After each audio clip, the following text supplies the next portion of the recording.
Invité de marque. Comment tu vas aujourd'hui?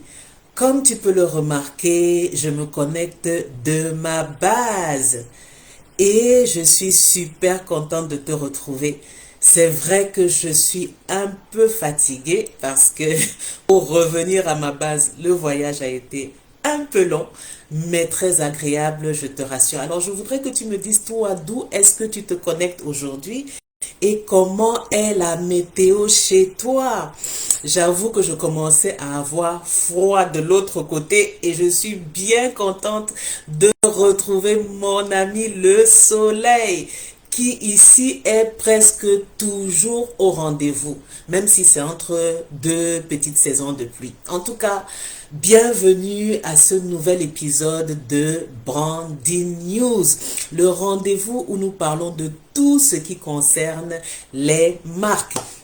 Et à ce moment, j'ai envie de t'inviter à partager ce live parce que nous allons parler d'un sujet assez pratique, assez concret qui concerne toutes les personnes qui ont un nouveau produit ou un nouveau service à lancer et particulièrement à emballer. Et oui, nous allons parler packaging.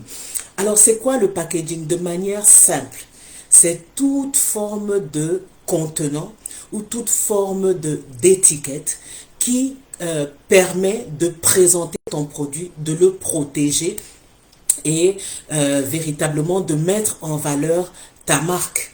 Voilà, donc de manière simplifiée, voici ainsi résumé ce que c'est le packaging. Donc vraiment, commence à partager ce live si tu connais des personnes qui sont en train de vouloir lancer un nouveau produit. Tu sais que de plus en plus, les produits made in Africa ont le vent en poupe. Et pour pouvoir être compétitif sur la place du marché ou en ligne, il faut avoir des beaux packaging. Et c'est pour ça que le thème d'aujourd'hui, c'est 3 manières de rendre ton packaging plus attrayant ou plus attractif. Alors, s'il te plaît, fais-moi un pouce, dis-moi que tu es là, juste fais-moi un coucou, juste pour me rassurer que nous sommes ensemble.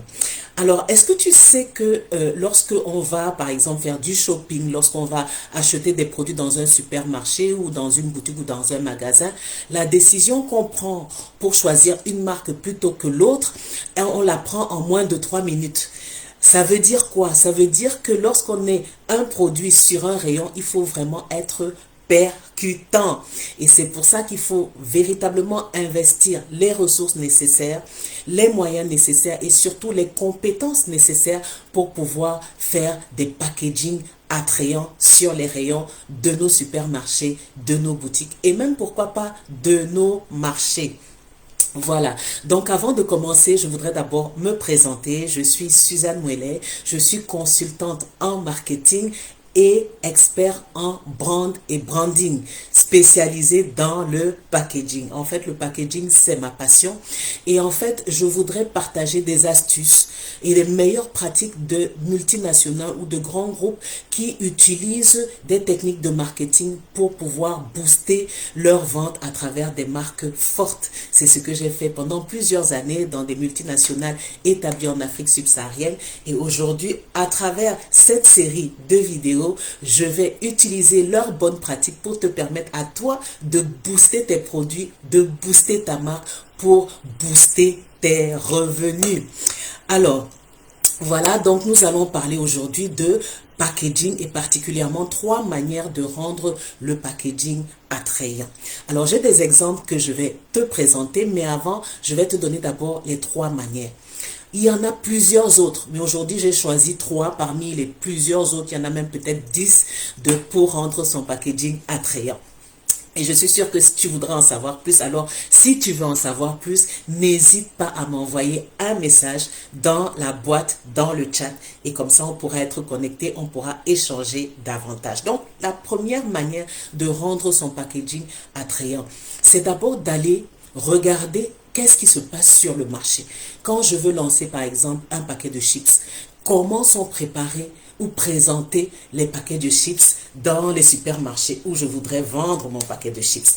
Donc il faut aller faire une forme d'audit sur le marché pour déterminer quels sont les codes ou quelles sont les tendances qui sont utilisées par rapport à cette catégorie de produits. Ça, c'est d'abord le background. Ça, c'est la première chose, faire ton enquête. La deuxième chose pour se démarquer, c'est qu'une fois que tu as les informations par rapport à ton enquête, tu sais quelle est la tendance. Une des manières de se démarquer, c'est de casser les codes. Donc, par exemple, si tous les paquets de chips sont petits, moyens, etc., toi, tu viens avec un gros paquet de chips. Là, directement, tu casses les codes et forcément, on voit ton produit sur le rayon. Je vais passer tout à l'heure avec des exemples. La deuxième, alors on était déjà dans, on a dit la première manière, commence par regarder qu'est-ce qui se fait. Parce qu'en regardant ce qui se fait sur le marché, ça va te donner l'inspiration de ce que toi, tu vas faire ou une meilleure idée de comment améliorer le packaging que tu as déjà. La deuxième chose, c'est quand tu as regardé quels sont les codes qui ressortent en termes de taille, en termes de couleur, en termes de forme, etc. pour que toi, tu viennes faire quelque chose de différent. Maintenant, la troisième chose que tu dois véritablement regarder, c'est le design. Parce que à partir du design, c'est le design que les gens voient sur le packaging. À partir de ton design de packaging, tu peux effectivement et efficacement faire la différence. Donc, pour ne pas parler de manière abstraite, j'ai avec moi quelques exemples de bonnes pratiques que tu pourras utiliser en fonction de ta catégorie de produits. Et je vais commencer d'abord par cette catégorie de produits que nous aimons beaucoup en Afrique subsaharienne qui s'appelle les chips de plantain. Donc, c'est là. Le premier point, c'est qu'est-ce qu'on trouve donc sur le marché? Eh bien, j'ai avec moi quelques exemples de packaging de chips de plantain. Bien entendu, tu peux voir que j'ai déjà mangé toutes les chips. Mais j'ai gardé le packaging. Donc ici, ça c'est une marque locale. Ça aussi, c'est une marque locale. Ici, on a présenté les chips sur une photo. Et ici, on a laissé un espace pour que quand on met les chips dedans, on voit les chips apparaître à travers cet emballage. Donc, lorsqu'on regarde ça, c'est vrai que les couleurs frappent. Mais on se rend compte qu'il y a peu d'illustrations sur les emballages. On voit bien le gros logo, on voit le nom du produit, mais il n'y a pas des illustrations qui donnent vraiment faim, qui donnent vraiment envie de manger. Donc, sur la base de ce qu'on a fait comme enquête sur le marché, voilà ce qu'on a trouvé comme code local. Et maintenant, on dit on va casser le code. Ça, c'est le deuxième point. Faire différemment. Alors, j'ai avec moi ici d'autres types d'emballage de chips de plantain que j'ai ramené de mon voyage. Alors, nous avons cet emballage qui est très très intéressant, très riche, il fait assez avec comment dire, un design doré, donc il est attrayant. Vous voyez que tout de suite quand on le voit, on a envie d'acheter le paquet de chips. Hein. Il y a celui-ci qui est un peu plus coloré, lui il fait très exotique. Voilà, il montre les chips, mais il est très coloré, du bleu, des fleurs. Ça fait vraiment penser aux îles. Donc, tout d'un coup, quand on a envie de s'évader, aller dans une île, tiens, on peut choisir cet emballage. Et voilà un autre emballage qui se distingue par la forme. Tandis que les autres sont plutôt moyens, celui se distingue par la forme. Et la particularité, c'est qu'il a pris l'image d'une feuille de bananier comme background. Donc, ça nous envoie au troisième point, qui est le design. Et dans le design, il y a tellement de choses à dire. Le design concerne les couleurs, le design concerne la forme, le design concerne même les informations qui vont être données sur l'emballage. Alors, je voudrais prendre l'exemple d'un design d'un produit encore très simple, nos feuilles amères qu'on appelle encore Bitalif. Voilà un emballage local que j'ai trouvé à l'étranger. Et voilà un emballage qui ne concerne pas les Bitalif, mais qui est un peu plus moderne. Il laisse apparaître les feuilles en bas. En haut, là, c'est assez design. La typologie est très fraîche, ça dit organique, etc.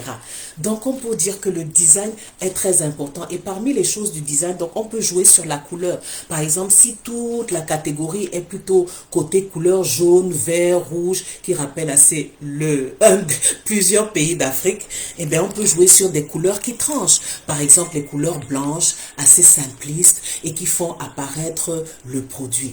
Donc, le design est très important pour attirer plus de consommateurs vers ton produit.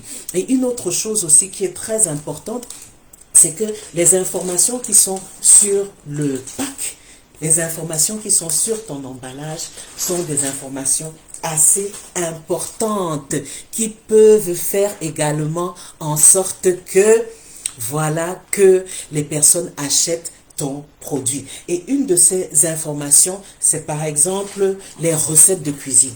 Voilà un autre emballage qui est un emballage de pâtes, de spaghettis, qui laisse entrevoir ici les produits. Et puis derrière, on a comment est-ce qu'on prépare ces pâtes. On a même des suggestions de recettes de ces pâtes. Donc quand on prend ce paquet, on a déjà envie, ça donne déjà fait, on voit le plat avec les spaghettis dedans, les tortellini dedans, ça donne déjà envie de manger. Donc tout ça là fait partie du design, la manière dont le produit qui est contenu dans le packaging est représenté, toutes les illustrations qui sont à côté pour rendre le produit appétissant, tout ça là, ça compte. Et un dernier point qui est aussi important, c'est que pour bien rendre le packaging de son produit intéressant et attrayant, c'est bien d'utiliser des emballages qui peuvent être recyclés ou qui peuvent être réutilisés. Un exemple simple, beaucoup d'entre nous, nous collectionnons des petites bouteilles d'eau pour pouvoir les mettre dans notre sac en sortant, etc. Et souvent, la forme d'une bouteille peut vraiment nous attirer. Ici, c'est une petite bouteille de jus que j'ai envie de transformer en ma bouteille d'eau pour mon sac quand je vais faire un peu de sport ou je viens marcher, etc. J'aime bien avoir un peu d'eau dans mon sac. J'espère que c'est le cas aussi pour toi. Et donc, le fait que cette bouteille, une fois que j'enlève l'étiquette, elle puisse être réutilisée. J'aime bien sa forme. Ça aussi, c'est un élément qui permet de rendre ton packaging, le packaging de ton produit attrayant. Alors, si en plus, tu combines ces trois choses, c'est-à-dire tu fais ton étude de marché pour voir ce qui se fait dans ta catégorie de produits. Tu fais quelque chose de différent. Tu travailles sur le design. Et en plus de ça, ton packaging apporte une solution supplémentaire. Soit c'est recyclable, soit c'est réutilisable, soit c'est facile à ouvrir ou à fermer. Bref, tu combines ces trois éléments pour sûr. Quand tu auras ton produit sur l'étagère, ce qui est sûr, c'est que le consommateur ou le client qui viendra acheter va le remarquer. Et qu'est-ce que tu veux qu'il fasse s'il le remarque? Qu'il achète. Et plus les personnes vont le remarquer, plus les personnes vont l'acheter, plus ton chiffre d'affaires va augmenter et plus ton business va grandir. Voilà pour aujourd'hui ce que je voulais partager avec toi sur quelles sont les trois manières de rendre ton packaging efficace, attrayant, attractif, préféré par l'acheteur et le consommateur. C'est ce dont nous avons parlé tout de suite. Alors, si tu viens de prendre le live en cours et que tu as raté le début, je t'invite à le revisionner. Il sera disponible sur la page de Facebook BBCI. Alors, n'hésite pas à y retourner. Si tu as des questions, je t'invite à les laisser également sur la barre des commentaires. S'il y a un sujet que tu voudrais que j'aborde sur mes prochains lives, je t'invite à le noter sur ma barre de commentaires. Ainsi, je te donne rendez-vous la prochaine fois, samedi prochain, à la même heure, pour un nouvel épisode de Branding News, le rendez-vous des marques. Et en attendant, je vais boire une petite gorgée d'eau à ta santé en te disant à très bientôt. Bye bye.